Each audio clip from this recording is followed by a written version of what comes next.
I feel like if I went missing, a few people would be sad. We have a lot of clients. We will have the longest wake for you. We'd be so upset. You wouldn't try and find me? It would just be... Wait. The community should rally. Biggest way. I said milk cartons. I said I will help, find money to help find you. Biggest way. Thanks, doll. Hey guys, welcome back. It's Jessi and Snow and we're here for another episode. Do you want to tell everyone about your European story? So you'll be going to Europe soon, which is quite sad, and I'm very depressed about that. But I feel like every time I go to Europe, I have a theme song. Do you have a theme song when you travel? No, but we did listen to Red Hot Chili Peppers all through Tasmania. It's so boring.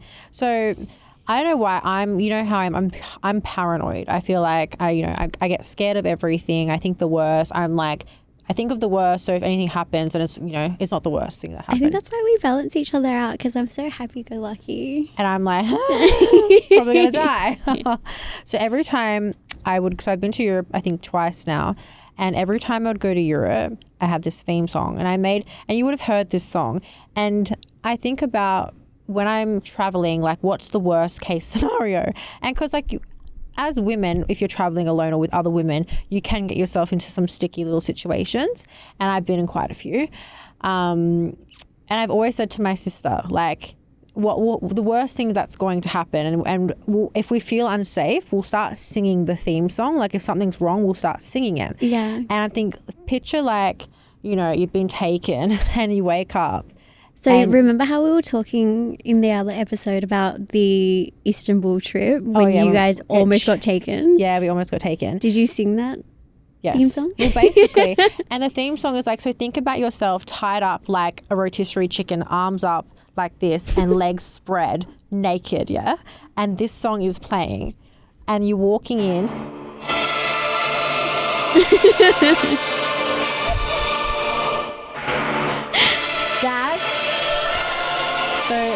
Gagged and hands up like this. Yeah. Legs spread. I don't know what type of kinky dreams you have. And the men are walking in with a mask. Stop! No? Every time I travel, this is what we play. And when we're driving through Mykonos and we're with someone sketchy. Yeah. And they're like, they're going to get and that is literally that is my every time we go out and we if a guy goes come into our booth or come to our yacht, I'm thinking that song's playing through my head. Yeah. Me and my sister are gagged on the wall. Yeah. And there's just a line through of men and they're just trafficking. Yeah. That is what you need to think about when you go to Europe. No. Yes, because if you know what no, you have to be alert. I am alert, but that doesn't go through my mind. I'm like, la da da da. And these are the type of people that get taken. No. I've gone 31 years of my life without getting taken. Yeah, because you're traveling with, haven't you fallen asleep on grass before? Yeah. On the side of the road. You could have been taken. And I was fine. And that is the type of music that you would wake up to some guy with a mask and a knife. So when you're in Europe, I want you to think of that song. Okay. And I want you to think about being gagged. Okay? Yeah. No, seriously. My girlfriend and my sister and I, every time we're in a taxi or anything's dodgy, we all, we start singing the song. And we're thinking, no, because you don't know. Do you know what? Art and I will role play in Europe for you and I'll let you know how it goes. Because that's the only time that will happen. I really hope so, Snow. Please be safe. Okay. I would die. I'd have to, your face would be all over the milk bottles and have to do an award. I've thought about this. Yeah. I've thought about if Snow gets taken, what would have to do. I already have a plan. So you're going to have that air tag on your ankle or somewhere on your body. Yeah. Or swallow it. I think the worst thing for me when I think about a Europe trip is just travel insurance. As long as I have travel insurance, I'll be fine. That's what you're worried about? Yeah. Not the murderers and the pickpocketers and the people. I had a friend, she was in Mykonos and someone broke into her villa and they actually took the safe off the wall. Oh my God, that's how insane. do you even take a safe out of a wall? Yeah. Do you know what I mean? Yeah. They got a donkey in there and they pulled it out. But anyway, that is lost my card. That is what I think. Every time I travel overseas, that's in my brain. I'm on the plane, that's playing. I get off the plane. Like one time my ex and I, we got off the plane in Dubai. And I know Dubai is very, very safe. I know that. But I'm like, I don't know why, like I just don't trust anyone. And he's very like, you know, white picket fence family, like never really seen bad things. And this guy came up to me, and my ex wasn't near me. This guy came up to me and goes, I'll take you. And I'm like, no. He's like, no, don't wait in line for taxi. I'll take you. And I was like, no. He was trying to take my bags. I said, get away from me. No. Like he thought I was just traveling by myself. And he was very persistent, like wouldn't let it go. And then I said, no, if you don't stop, I'm going to scream. And this is in the middle of Dubai airport, which, you know, Dubai is really safe, but obviously bad things can happen, but it's generally quite safe. Anyway, and I said, I'm going to scream, like F off, like leave. Anyway, he's like still trying. And I start walking away towards my ex-partner. And my ex-partner's this big, like, you know, man. He goes, oh no, bro, we'll take the lift. I don't want to wait. And he's like, and the guy like ran away. And then he grabbed my bags. He's like, no, wait. And he's like chasing the guy with our bags. And I'm just looking at him like, you can't be serious. And he walked back over and I looked at him and was like, he wanted me to go with him, and then he saw you and he ran. Yeah. You were going to be like some slave herding donkeys, and I was going to be in trafficking. And he just looked at me. I was like, I know it's Dubai, but like you can't trust random people. You do have to think the worst, unfortunately. So just like, travel insurance, get like a travel card that you can block. Yeah. You know what I mean? Because the only other time I felt threatened was when I went to South Africa. Have I told you this story? It was fine. Everyone's always asked me like if it's dangerous, if it's this, that. No, I went with another girlfriend. Sharks. And we felt fine, except for one night we went to this techno underground club and we were drinking with these Russian guys, and like he had like other friends with him, and we were having free shots and stuff. Free shots in South Africa. It was great. It was fun. Fabulous. And then I remember after my girlfriend and I, we went into the toilet like cubicle, and we were just toilet, you know, and then... Toilet? No drugs or anything, just toilet. I wasn't thinking of toilet. I was thinking about the drugs, like, toilet. I'm like, you use the bathroom. And then one of the people that were drinking with us, they came into our cubicle and they're like, watch out for those Russian guys because they hired us to bring girls to them. And they're like, just be careful, stay away from them, they're dangerous. And then that's when we were like, okay, we have our guard off, we'll just like stop drinking with them. But we were still at the club, so we were fine. We're like, there's heaps of people, we'll be fine. That was the only other time that I ever just was like, oh, okay, this is happening. Oh, God, with the accent to Russian, that'd be so scary. Yeah. That happened to me in Double Bay, actually. Yeah, these girls were trying, they kept coming up to me and my friends like, come over, like, they're so wealthy, they drive G-Wagons, like all this stuff. And I was like, get away from me, you freak. Like, why do you want me to come over to your, like, why does a woman want another woman to come? Like, I don't know you. Like, why are you approaching me? I'm like, get away from me. Like, there's obviously a hidden agenda here. Like, she's like, yeah, babe, like, come over, they're so wealthy. And like, they looked like what are they, like, a naked mole rat. Like, it was just like, it was giving filth. And I'm like, why are you coming up to me for your naked mole rat friends? Like, gross. And then I'm like, no, go away. Like, we can buy our own drinks, it's fine, we're in a restaurant. And then like, I'm like, well, where's my sister? Like, wait, like, you know, turns into a bar, I'm looking for her, like, look over, she's with the naked mole rat. And the girl brought her over. I'm like to my sister, what are you doing? And then my sister's like, these girls are hired escorts. And the guy told her they hired them to bring other girls into their table so they feel more comfortable. Yeah. And I'm like, and I bet you're married. I bet you're married too. And kids. Yeah, they probably have kids. You have kids and you've hired escorts and you're lassoing young influential girls over to your table. No, because if you're 18 and dumb and like you haven't really experienced much of the world, and like, oh my God, like, that's so nice. Free drinks. And then like, sign me up, I'll take it. Yeah, and then it's just like, you know, like people put things in your drinks. Like I'm nuts like that. I'm like, no, like yuck. Well, I just think of that music every time anything like that happens. That's what's running through my brain. Dun, dun, dun, dun. Oh my God, it's so haunting, Jessi. That was my Europe trip, and that's why I'm safe, and that's why I'm home. Got chased in Mykonos, got chased in Turkey. I'm still standing. Yeah, it'll be fine. I'm so happy. I am. I feel like if or I else went I won't have a boss like you. I feel like if I went missing, a few people would be sad. We have a lot of clients. No, we will have the longest wake for you ever. We'd be so upset. You wouldn't try and find me? It'd just be... Oh, wait. The community should rally. The community should rally for Jessie. I'll have the biggest wait. I said milk cartons. I said I will find money to help find you. Biggest wake. Thanks, doll. No, I will be like Liam Neeson. I will fly over there and like be taken himself. I'm sure you will. I will be like, I will come find you. Where are you? I will be that guy. I'll be looking for you. Just plan the wake. Make sure it's nice. Okay, guys, let's get into today's episode. So inside the consultation room, let's break it down and just give you a little idea of what happens when you come in for a consult.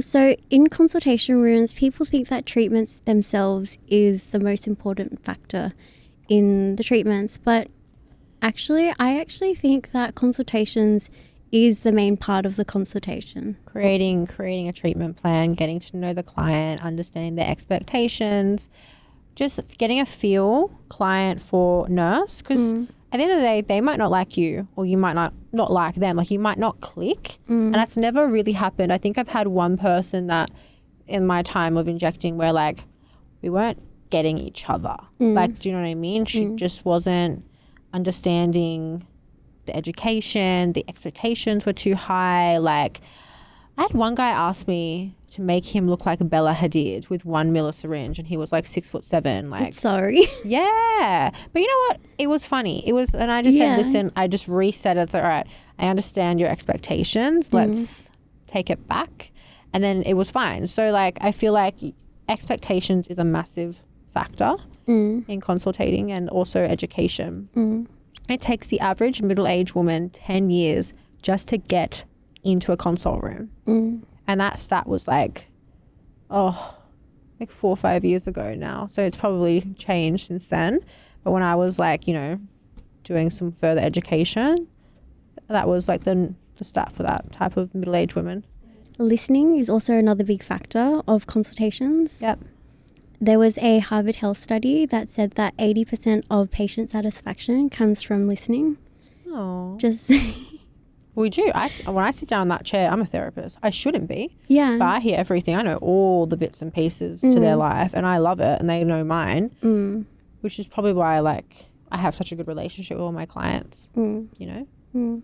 I agree. Yeah. Because listening is a really important factor, because then you can talk about your outcomes that you want, and then patients are more satisfied that way because you're listening to their actual goals of why they came in there in the first place. And I feel like a lot of people come in saying, I want to treat this, and then it's not exactly what they don't understand. That if they say they were concerned with like they want more like projection here, and like, I just don't like my jawline, but they have a beautiful jawline. It's just like their chin's quite small for their face. So adding balance and just letting them understand their facial balancing is important, and then educating them on what they actually need. Like a lot of girls, they don't know what's wrong with their face, so they just keep treating their lips, but really they've lost volume here, they've lost volume there, they need a little bit of support through here.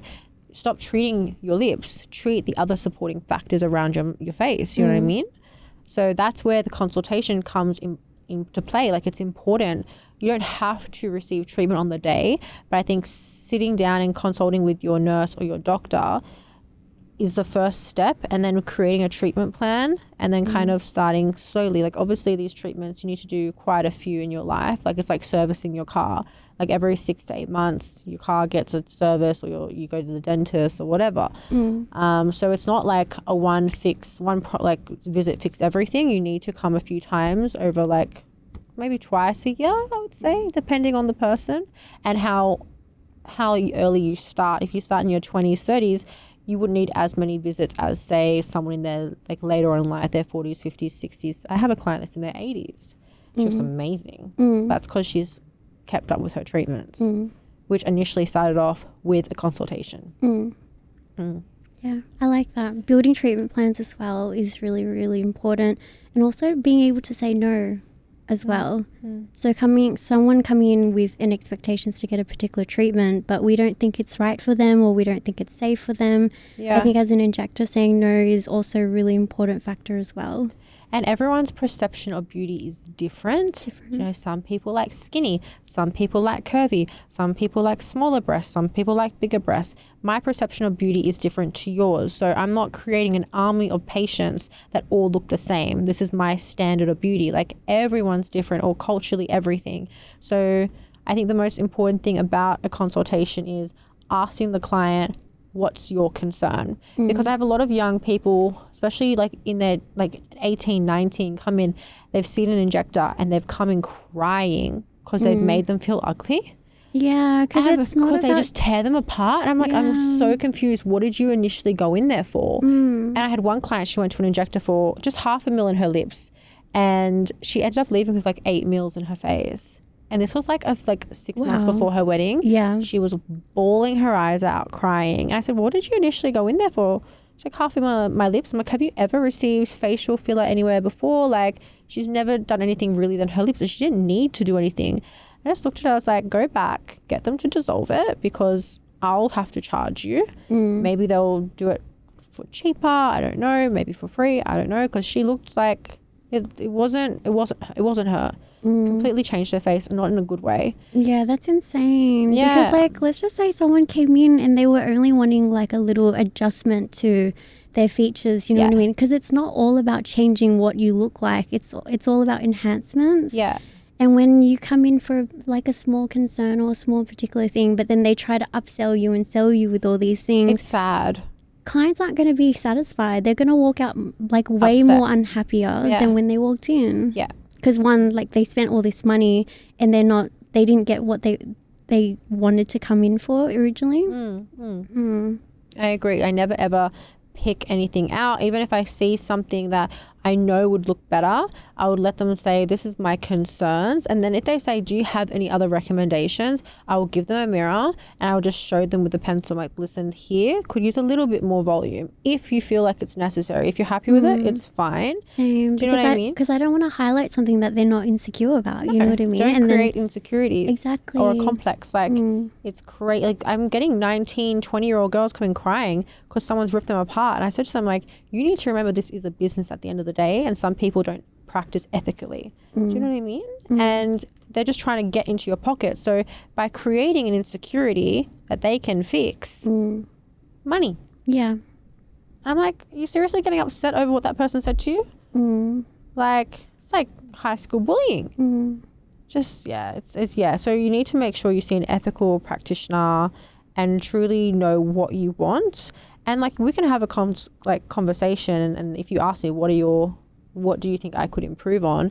And I tell you, I say to them, take this home, look at the treatment plan, and you come back and you tell me if you feel like it's necessary or not. You know? Yeah, when someone comes in for a particular concern and they weren't prepared to talk about other things, I always give them a pamphlet. I always give them a treatment plan so they can think about it. I never push to treatment on that day. No, they need a cooling off period. Yeah. I think you know, because they can digest everything, they can read the information, they understand the aftercare, the process, the swelling, how long it takes to integrate everything, and then they can make, you know, a rational decision. And that's how you build trust with your clients, because we're not looking to treat people once, you know. We want people to like have a long-term relationship with us. Yeah.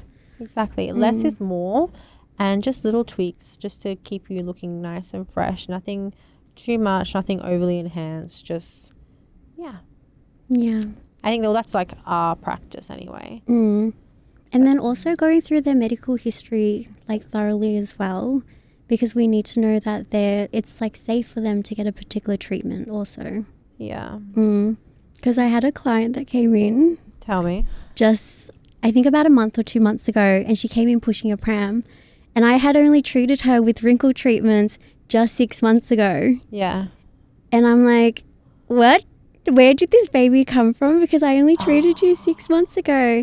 And then she's like, I didn't even know I was pregnant. Oh, no. Yeah. But her baby's healthy. She's happy. Wait, run that back.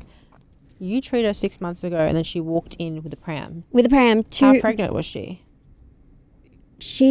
I think she told me she must have been about 3-4 months pregnant. And she didn't know. She had no idea. And her baby at that time, I think, was about 2 months. It's like and she wasn't breastfeeding. And she gave birth in the toilet. Good on her. I didn't have any morning sickness, nothing. Yeah. Wow. So that was an example of, you know, like both parties not knowing like the medical history. Yeah. But let's just say for a client who is on like immune medications, like strong immune medications, it's probably a good time to stop and rethink whether it's like right to treat them, because obviously there's like safety concerns, there's poor healing. We don't know whether the product will sit well into their skin as their tissues are healing as well from the medication. Going back, I know that's important, but go back to the pregnancy. You know what happened? I had a lady book in for anti-wrinkle, and she called and I answered the phone, and she called and she asked Lisa like if she could speak to me about because she wanted to have treatment while being pregnant. I said no. Yeah. Absolutely not. Yeah. And then Lisa said, oh, she's getting a little bit annoyed. Like, can you speak to her? I was like, all right, I'll have a chat. And she's like, I understand all my other doctors do it. Like, why won't you do it? Blah, blah, blah. And I'm like, I haven't treated this woman before as well. She was a new client. I said, beg your pardon? Like, what? I said, I'm so sorry, we can't. Like, and I explained why. Anyway, she had her moment, had a crack.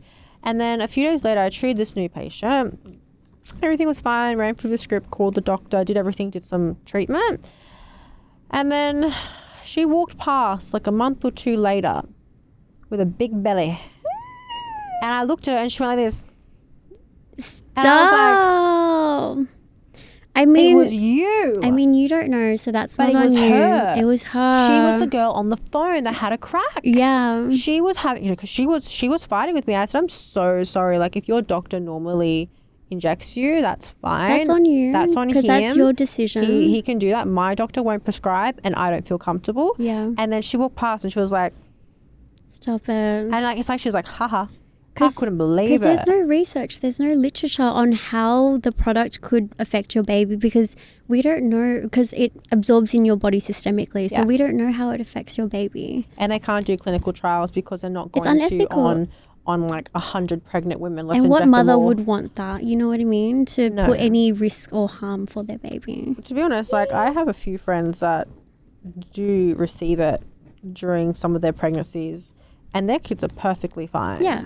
And the ones that they didn't have any treatment with, they actually have a little bit, like they're on the spectrum. Do you know what I mean? So you never know, like you just it's just a no. It's a no. Like we don't know. We have no research, no literature saying it's safe. But you know what? My sister had a fight with me after she was 6 weeks postpartum with my nephew, and she just rocked up to the clinic. Breastfeeding? She was breastfeeding. Yeah. She's like, fill me up. And I said, absolutely not. We had a full fight in the clinic. I said, I wouldn't do this to a random person and their child. Why would I do it to my nephew? Absolutely not. She called breastfeeding poison like hotline or something. And then her and this, I was punching on with her and the lady on the phone. She's like, we have studies proving it doesn't actually enter the breast milk. And she's like having a go at me saying, give her the tox. And I'm like, no. And so she was full fighting on it. Yeah, and as an injector, you can say no because it's not something that you're comfortable with. It's crazy. But yeah, I think during your consult, we go through your full health. But if you're not aware, this is what I say to my clients, if you're trying, come on your period. I know you might be a bit more sensitive and it might hurt a little bit more. Like everyone's sensitive around that time of the month, but come on your period. It's the safest way. Yeah, or I tell my clients, do all your treatments before you even try. Yeah, but some that are doing like IVF, like they've been cleared by their doctors to do it. Like that's fine. Come on your period. Because some people, it doesn't take them, like they don't get pregnant straight away, sadly. It takes a little bit of time. And I don't know what I would do if I got pregnant. My face would fall off. PRP, you can still do PRP. I would be pumping PRP every 4 weeks. I would load my face up with so much tox. That's what I would struggle with. Moving my face, I couldn't. But because you've done tox regularly and routinely, your face doesn't move as much. So I reckon No, it does. Oh, by the way, I'm toxed up again. Oh, yeah. It's 2 weeks now. You look so good. So good. And that's the vegan one as well. Yes. Which is good for our little vegan. I'm back. No wrinkles. I look like a disco ball. I love it. Yeah, you look great. But yeah, that's a hard one when you're wanting to fall pregnant. It's not hard. Like, you just have to stop. That's it. But like, I'd be sad. Yeah. I'd feel like wrinkly, like, anyway. Yeah, but then you appreciate it more when you're able to get the treatments. 100%. And it's good to have a little bit of a break. It's good to have a break as so well. your muscle can thicken up a little bit. Because it does get a little bit thin. Let's jump straight into the questions. So this week's question is, how long is a consultation and do you have enough time for treatment? Generally, consultations can be conducted anywhere between 15 to an hour. So it depends on how thorough the clients want to go into depth with. Yeah. So for a client who just wants to come in, know how many units are for their face in terms of wrinkle treatments, they're pretty quick, about 15 minutes. Yeah. And then I give them opportunities to ask any other questions as well. Yeah. But for clients who are coming in for, like, let's just say prepping for their wedding, then A full face approach. An hour. An hour. And you can always call the clinic and say, I would like to have a full face consultation and potentially treatment, and then we can just expand the consultation time. Yeah, so you can get treatments on the same day, Yeah. but with every single treatment that we do, we always do a thorough consultation, whether you've been back into the clinic or not, just because your conditions may have changed, or your skin may have changed, and we may just want to tweak up the treatment plan a little bit for you. Well, that's it for this week, and thank you for watching. Thank you. See you next time. Bye.